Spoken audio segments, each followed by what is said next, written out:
Our story opens in a town that's dying, a slow and rotting death like a corpse left abandoned.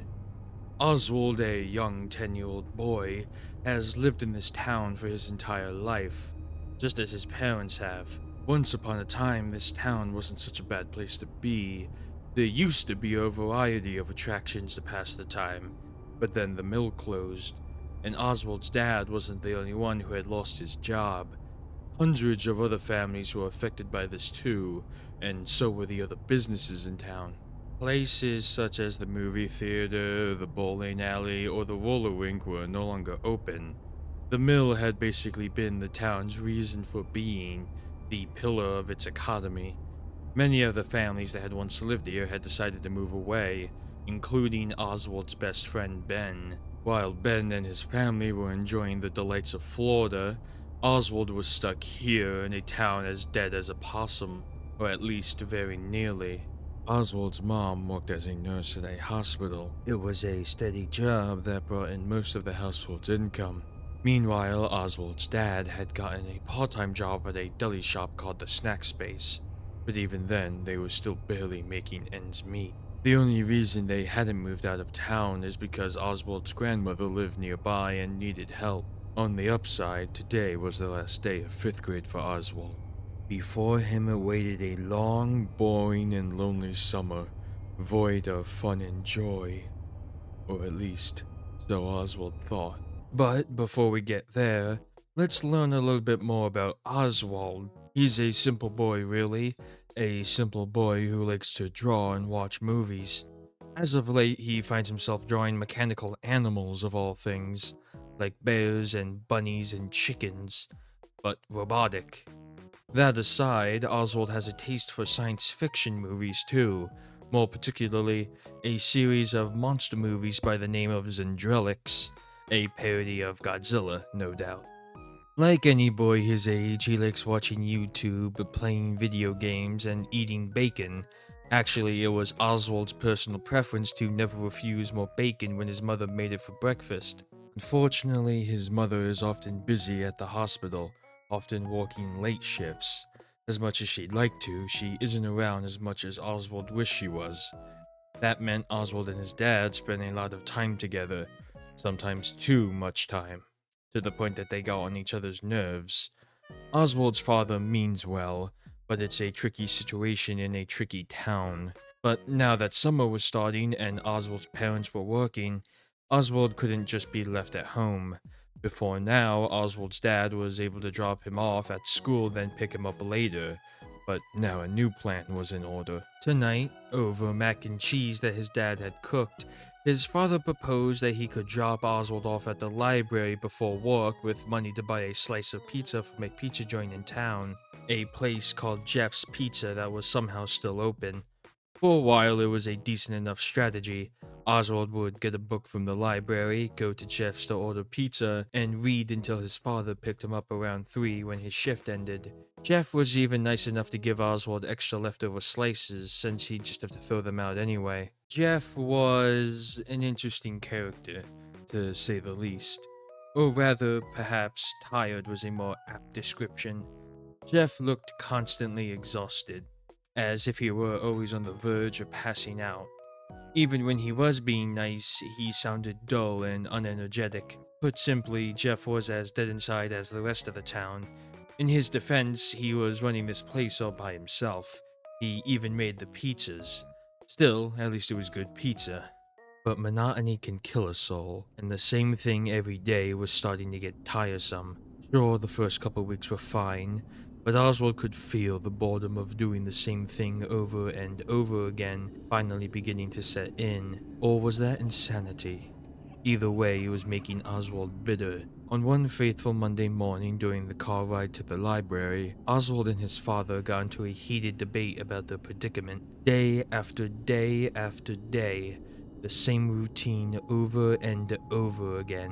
While Oswald's friend Ben was having an awesome time at Myrtle Beach, he was stuck eating pizza and reading books endlessly. Every day, Oswald gets tossed onto the street like garbage. So many other kids got to go on vacation and have fun and do things any normal kid should be able to do. Why did he have to settle for cheap pizza and dusty books? Today would be different. Today he'd exact some sweet revenge on his dad. Instead of coming out to the car when it was time for his dad to pick him up, his dad would have to come find him.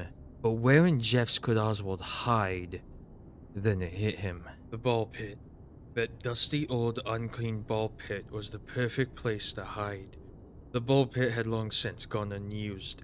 Much like any ball pit in any town, ball pits were notoriously gross and bathed in germs, the perfect place if you wanted to get sick with pink eye or disease. Nevertheless, Oswald was determined to commit to his plan.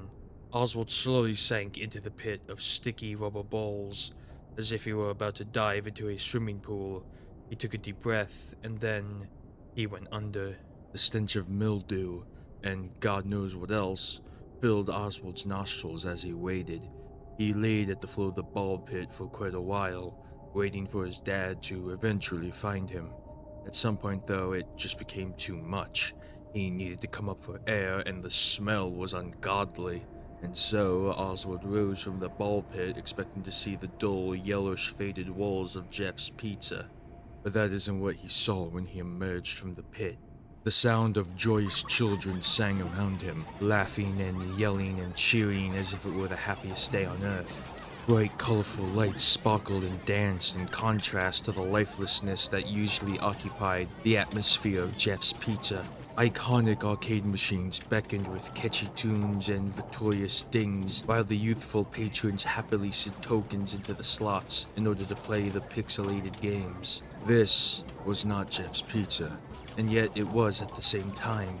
This place was full of vibrancy and life, full of bustling people and magical allure. But most of all, what seemed to grab the attention of so many kids were the 3 mechanical exhibits that stood on stage. Jeff's had a stage too that was much the same as this one, but that one was old and vacant.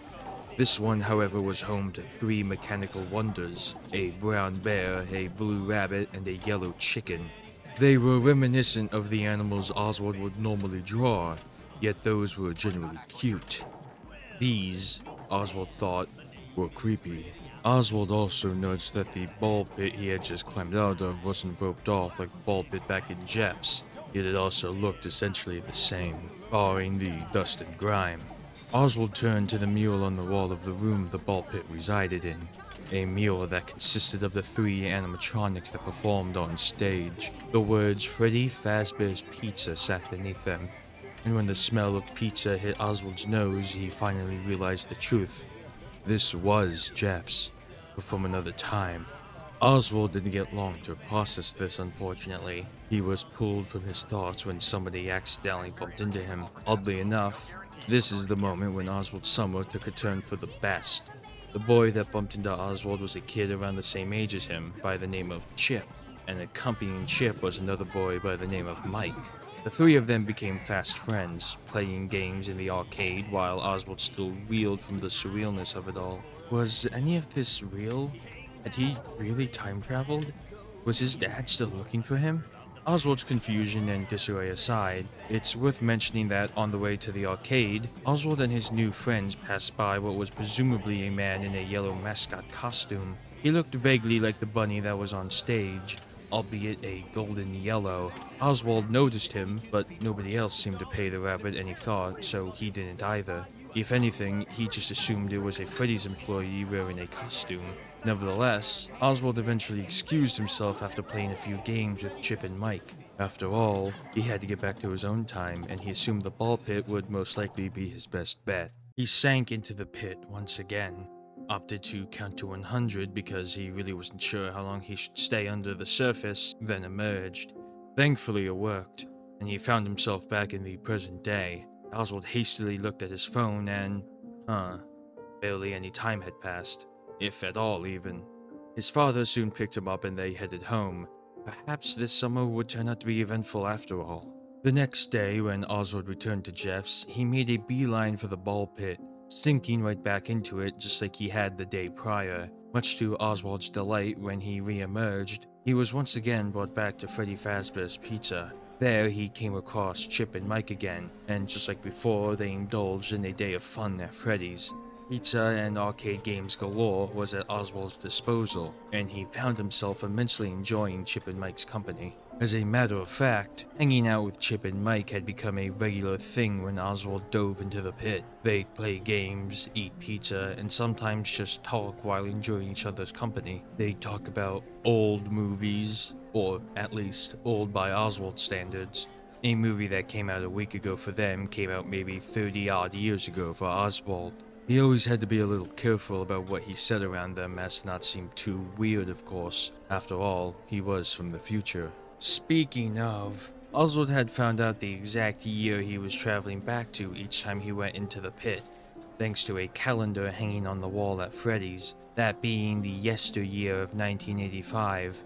On the day that would be Oswald's last visit to Freddy's, Oswald decided to ask his dad how old he was way back in 1985. Oswald knew that his dad had always lived in this town, but more so he wanted to know if his dad would have been old enough to know about Freddy's back then. But when Oswald asked his dad about what Jeff's used to be, he got apprehensive, nervous even, as if there was something about Freddy's that left a bad taste in the mouth. Nevertheless, Oswald's dad soon dropped his son off at their usual location. Today was the last day of summer, and tomorrow would be the first day of 6th grade for Oswald. But just like any other day this summer, Oswald went into Jeff's, hopped into the ball pit, and sank back to a year long since past. Only this time, he wasn't greeted by the sound of cheer. There were screams. Terrified and panicked screams. Children were weeping tears while parents desperately dragged their own kids to safety. But what were they all running from? Were Mike and Chip okay? What was going on? Although he was tempted to just crawl back to his own year, curiosity gnawed at Oswald. While everybody else was running away from whatever had frightened them, Oswald found himself going the opposite direction. That's when he saw it, the rabbit. That same yellow rabbit he'd first seen on his first ever visit to Freddy Fazbear's Pizza, circa 1985. An intimidatingly tall thing that wore an eternal grin, made up of big cartoonish pearly white teeth. It beckoned Oswald through a door that had the word private plastered over it, then went inside. Oswald followed. The door led into a long corridor, a hallway which Oswald followed the yellow rabbit down. Like a terrifying version of Alice in Wonderland, Oswald was going down the rabbit hole. The yellow rabbit brought Oswald to a party room, but the party inside had long since come to a close. Lined up against the farthest wall were half a dozen children, lifeless, dead. They'd all been propped up into sitting positions as if they'd been set up to eventually be found. They were all wearing party hats too, but as mentioned before, this was no party.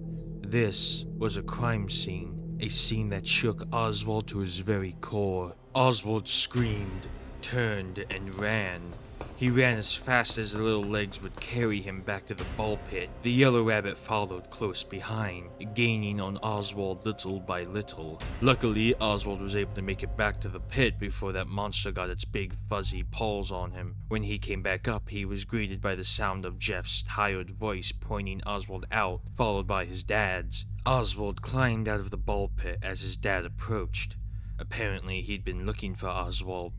Unfortunately for them both, the rabbit had not given up its pursuit. The creature lunged out of the ball pit and took hold of Oswald's dad, dragging him into the pit of rubber balls instantly. Moments later, it wasn't Oswald's dad that rose from beneath the surface of the pit, but the yellow rabbit instead. It climbed out and took hold of Oswald, dragging the boy out of Jeff's pizza forcefully. Unlike poor Oswald, who was absolutely and utterly horrified, Jeff paid no mind to the creature dragging Oswald out of the building, as if he actually couldn't see it. It pushed Oswald into the passenger seat of his dad's car, then proceeded to sit itself in the driver's seat. Apparently, the damn thing could drive. Oswald inquired what it did to his dad and where it was taking him, but he received no answer. It didn't take Oswald long to realize that these streets and routes were familiar. The rabbit was taking him home, but how did it know where he lived? When they finally reached Oswald's house, it parked the car, dragged Oswald out of the car and into the house, and then nothing.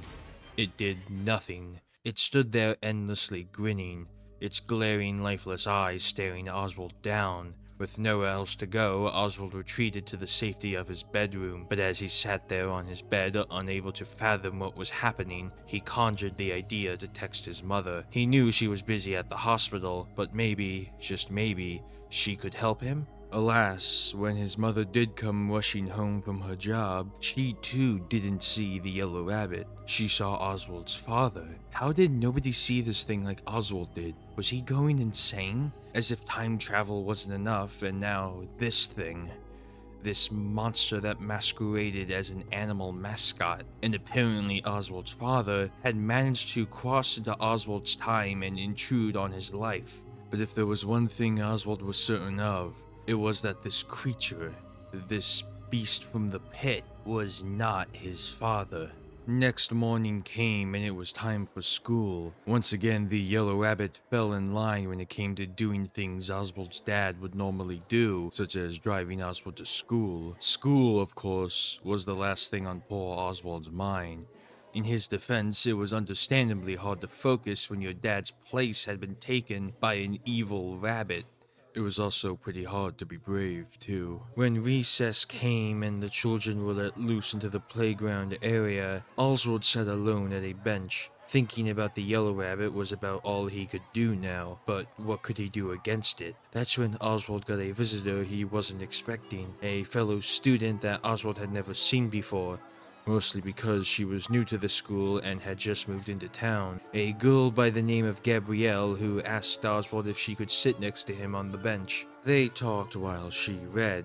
Apparently Gabrielle really liked reading Greek mythology, stories of brave heroes doing battle with great big monsters, stories where, even if the situation seems so dire, the hero still pushes onward and overcomes the monsters. It's the type of stories Gabrielle reads to help her be brave, and being that she's the new kid in a new school and a new town, she feels the need to be brave. Oswald isn't too different at the moment either, but thanks to Gabrielle, Oswald might just be able to be brave. When Oswald returned home, he saw the yellow rabbit vacuuming the living room. He purposefully neglected to ask the thing any more questions. It wasn't like it would answer him anyway. If he wanted his plan to work, he needed to act like everything was normal, just like he would when his actual dad was cleaning the living room. Oswald helped by dusting the furniture and taking out the trash. Then, when dinner rolled around, the yellow rabbit baked Oswald a pizza. It watched as Oswald ate dinner and drank fruit punch, staring lifelessly at the boy while wearing an endlessly wide grin. Could this thing even eat? Not that it mattered. After Oswald was finished eating, he excused himself under the guise of having to do homework. Oswald figured that his actual dad was probably somewhere in the ball pit, perhaps even in the Freddy's Pizzeria of the past. With that in mind, he waited until dark before quietly leaving the house. Then, when he was finally outside, he ran like he'd never run before, as if the devil himself was on his tail, which, to be fair, wasn't far off. Oswald sprinted into town, never daring to look back. He went as fast as his little legs would carry him, eventually reaching his destination, that being Jeff's Pizza. Oswald soon found himself at the troublesome ball pit yet again, digging through the assortment of colorful and germ-ridden rubber balls in hopes of finding his dad. And he did. Beneath the ocean of rubber balls that Oswald had grown accustomed to sinking into, his dad was unconscious underneath the tide. With great difficulty, Oswald gathered all the strength he could to hoist his dad out from under the ball pit, pulling the bigger man upwards over the edge of the pit. That's when he felt it. A familiar, menacing presence that he didn't even have to see to know it was there. The yellow rabbit had found him. It lunged at Oswald, jumping into the pit and wrapping its big hands around him. It held the boy up, parting its pearly teeth to reveal rows of deadly sharp fangs within its fleshy red maw. But before it could sink its teeth into somewhere fatal, Oswald blocked the bite with his arm. Searing pain coursed through Oswald's arm as blood seeped out, but before its fangs sank any deeper, Oswald punched the rabbit as hard as he could with his good arm, causing it to unhand him. The yellow rabbit turned its attention to Oswald's dad, its blood-stained jaws ready to sink into more flesh. But before the monster could dare lay a finger on his dad, Oswald stood between it and his father. Oswald used the netting to help himself onto the yellow rabbit's back, where he proceeded to hit the thing over and over again with his fist. He pummeled the thing as best as he could, scratching at its eyes as it stumbled and fell into the ropes and net of the ball pit. Oswald fell off the rabbit and into the ball pit. The hot pain in his arm only continued to throb, but the rabbit was worse off than he was. During the scuffle, the yellow rabbit had managed to get itself tangled in the webs of the pit, so much that there was a rope around its neck, strangling it slowly. It clawed at the tight makeshift noose with its paws, its mouth opening and closing repeatedly as if it were gasping for air, yet it did so silently. It flailed and struggled as best as it could in a futile attempt to escape its fatal fate, but alas, it couldn't. The yellow rabbit had hung itself, accidentally, at least. Oswald's dad woke up soon after, groaning as his eyes fluttered open gradually. You can imagine the confusion when he awoke in Jeff's Pizza next to a ball pit that apparently had a hanging mascot costume above it. Strangely, after its death, the rabbit thing seemed empty, as if it were just a dirty old mascot costume. Oswald opted not to tell his dad about what really happened. His dad would probably just think him crazy, after all. Instead, he admitted to wanting to prank his dad by hiding in the ball pit, and he admits that he was wrong to do that. He never meant for things to get so out of hand. That much was true. Oswald and his dad leave Jeff's Pizza together, presumably returning home. His mind wandered back to his time spent in Freddy's. He would miss Chip and Mike, but it was time he made some friends in his own time. He thought about that girl that sat next to him on the bench at school. Gabrielle seemed nice and smart. Maybe, just maybe, life in this dead-end town wasn't so bad after all.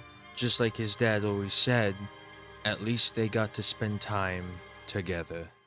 I hope you all enjoyed that little in-depth breakdown of the original Into the Pit story from Fazbear's Frights. It's the first in a long line of novellas that I'll hopefully be doing breakdowns for in the near future. I do intend to most likely do each and every story, but mind you, that is a massive undertaking, and it all depends on how well these videos do. I don't really ask it often, but if you do want to see more videos like this one, I'd appreciate you subscribing to the channel, leaving a like, and maybe even a comment if you feel inclined. It can even be a death threat. I really don't mind. Anywho, let's talk about some of the stuff in this story worthy of mention, and answer some questions you might have about Oswald's journey into the pit. Now, mind you, some of this stuff is going to be speculation and your usual theory crafting. Ultimately, take it as you will. Starting off, what is the yellow rabbit? Well, to explain that, I think I should explain what agony is in FNaF, something that will definitely come up later in Fazbear's Frights. Essentially, human emotions in FNaF can have power to them, and agony in particular is extremely powerful. Things such as torture devices or objects near sites of tragedy might be imbued with this energy. Think of it like immense negative emotion birthed from pain, fear, and general torment. With that in mind, I think the yellow rabbit we see in Into the Pit was born from the agony surrounding the missing children's incident. Although he might appear as the yellow bunny mascot so infamously representative of William Afton, this creature is not actually Afton. In a sense, it is mimicking Afton, but even more so, it's mimicking how the children saw Afton. Keep in mind that they never saw who their actual killer was. The suit hid the man beneath. But to them, that was no man. That was a monster. And that's what the yellow rabbit is. A monster created by their perception of William Afton on that dark day at Freddy's in 1985. The agony surrounding that traumatic event was so great that it gave this creature form. That all might sound odd, but it's not necessarily the first nor only time we've seen something like this in FNaF. I don't want to get too ahead of myself, and I don't want to get too off track either, but characters such as the Shadow animatronics and Eleanor are similar examples to this idea. I think the reason the Yellow Rabbit decides to take Oswald's dad's place is because, although he isn't the actual Afton, he is in a bit of a roundabout way trying to be. The Yellow Rabbit has a fair few opportunities to kill Oswald, yet it seems like that isn't necessarily his primary goal. Instead of hunting the boy down and strangling the life out of him, he vacuums the living room and makes pizza for dinner. I think the general idea would be that since William Afton was a father, albeit not a very good one,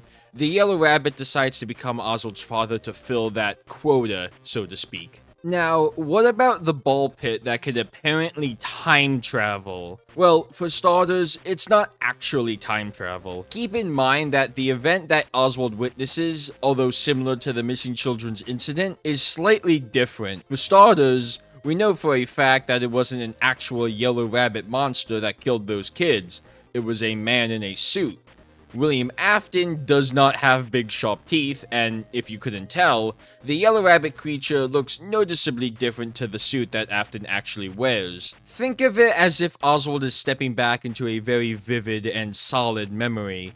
It looks like Freddy's, smells like Freddy's, acts like Freddy's, but it technically isn't. This comes later in Fazbear's Frights, but we know that the pit is basically chock full of agony. Most likely this is what empowers the memory, allowing Oswald to step from his present day into 1985, or at least a memory of it. Now, something I kind of neglected to mention, of course, is that we have a game version of this story now, and that version of Into the Pit is decently different from the original story. The reason I really didn't mention the game is because I wanted to focus solely on the novella story, being that this series will be dedicated to breaking down the Fazbear Frights stories. So, here's another question.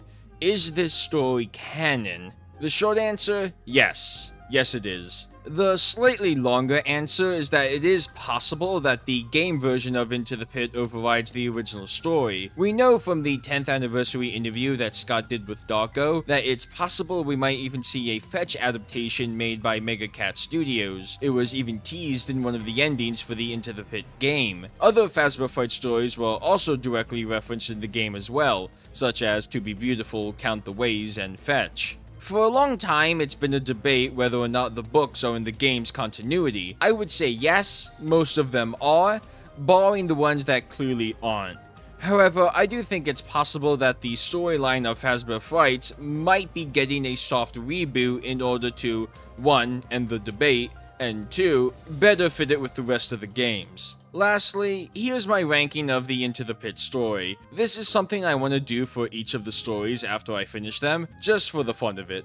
I rank Into the Pit as a solid 8.5 out of 10. I do prefer the game version of the story a little bit more, just because it has some more meat to it in my opinion, but this is still a really good story overall, and a really solid start to the Fazbear Frights series. Oswald is a very likable character in my opinion, and I just really do like the concept of this story. With that all out of the way, I hope you enjoyed my breakdown of Five Nights at Freddy's Into the Pit. Like I said before, if you'd like to see more breakdowns and videos like this, feel free to like the video, comment down below, and subscribe. Thank you for watching, and peace out.